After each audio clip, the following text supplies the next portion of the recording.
നിങ്ങളുടെ കയ്യിൽ ഇല്ലാത്തൊരു സ്റ്റോക്ക് അത് വിറ്റുകൊണ്ട് നിങ്ങൾക്ക് പ്രോഫിറ്റ് ഉണ്ടാക്കാൻ പറ്റും. നമ്മളിപ്പോൾ പറഞ്ഞ കോൺസെപ്റ്റിന്റെ പേരാണ് ഷോർട്ട് സെല്ലിംഗ് എന്ന് പറയുന്നത്.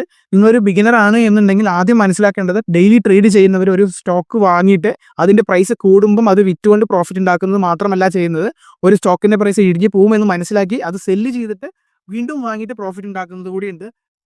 പറയാൻ വാക്കുകളില്ല. റിയലി അമേസിംഗ് എന്ന് പറഞ്ഞാൽ അമേസിംഗ്. ഈ ഒരു കോൺസെപ്റ്റ് കോംപ്ലിക്കേറ്റഡ് ആവാതിരിക്കാൻ ഞാൻ ഈ ഒരു പെൻഡ്രൈവിന്റെ എക്സാമ്പിൾ പറഞ്ഞുതരാം. ഈ ഒരു പെൻഡ്രൈവ് നിങ്ങളുടെ ഫ്രണ്ടിന്റെ കയ്യിലുണ്ടെന്ന് വിചാരിക്കുക. അപ്പം നിങ്ങൾക്കറിയാം ഈ പെൻഡ്രൈവ് 10 രൂപയ്ക്ക് കൊടുത്താൽ വാങ്ങാൻ ആളുകളുണ്ട്. അതുപോലെ തന്നെ ഈ ഒരു പെൻഡ്രൈവ് ഇതേ പെൻഡ്രൈവ് 7 രൂപയ്ക്ക് വിൽക്കാനും ആളുകളുണ്ട് എന്ന് നിങ്ങൾക്കറിയാം, നിങ്ങളുടെ ഫ്രണ്ടിന് അറിയില്ല. പൊട്ടുന്ന ലോക പൊട്ടണത്. നിങ്ങൾ എന്ത് ചെയ്യും? ഫ്രണ്ടിന്റെ ഈ ഒരു പെൻഡ്രൈവ് വാങ്ങിയിട്ട് ഞാൻ നിങ്ങൾക്ക് വൈകുന്നേരത്തിനുള്ളിൽ തിരിച്ചു തരാമെന്ന് വേണ്ടി പെൻഡ്രൈവ് വാങ്ങുന്നു, 10 രൂപയ്ക്ക് ഇത് കൊടുക്കുന്നു. അപ്പോൾ ഒരാൾ 10 രൂപയ്ക്ക് പെൻഡ്രൈവ് വാങ്ങി 10 രൂപ നിങ്ങളുടെ കയ്യിലുണ്ട്.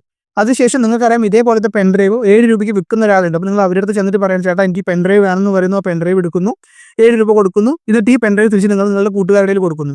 അപ്പോൾ നിങ്ങൾക്ക് ഈ ഒരു ഇതിനകത്ത് നിങ്ങൾക്ക് എത്ര രൂപ ലാഭം വന്നു? കാരണം ഇത് പെൻഡ്രൈവ് ഫ്രണ്ട് തന്നു, 10 രൂപയ്ക്ക് നിങ്ങൾ വിറ്റു, 7 രൂപയ്ക്ക് തിരിച്ചു വാങ്ങി. അപ്പോൾ നിങ്ങളുടെ കയ്യിൽ 3 രൂപ പ്രോഫിറ്റ് ആയിട്ട് കിടക്കുന്നുണ്ട്. ഇവിടെ ഫ്രണ്ട് എന്നുള്ളത് ഒരു എക്സ്ചേഞ്ച് ആണ്. എക്സ്ചേഞ്ച് നിങ്ങൾക്ക് വേണ്ടി സ്റ്റോക്ക് വിറ്റ് തരും. അതേ തിരിച്ച് മാർക്കറ്റ് ഇടിയുമ്പോൾ ആ സ്റ്റോക്ക് വീണ്ടും നിങ്ങൾ വാങ്ങി എക്സ്ചേഞ്ചിൽ തിരിച്ചേൽപ്പിക്കുന്നു. അതിനിടയിലുള്ള പ്രോഫിറ്റ് നിങ്ങളുടെ സ്വന്തമാണ്. ഇതാണ് ഷോർട്ട് സെല്ലിങ്ങിന്റെ വളരെ ഈസി ആയിട്ടുള്ള എക്സ്പ്ലനേഷൻ.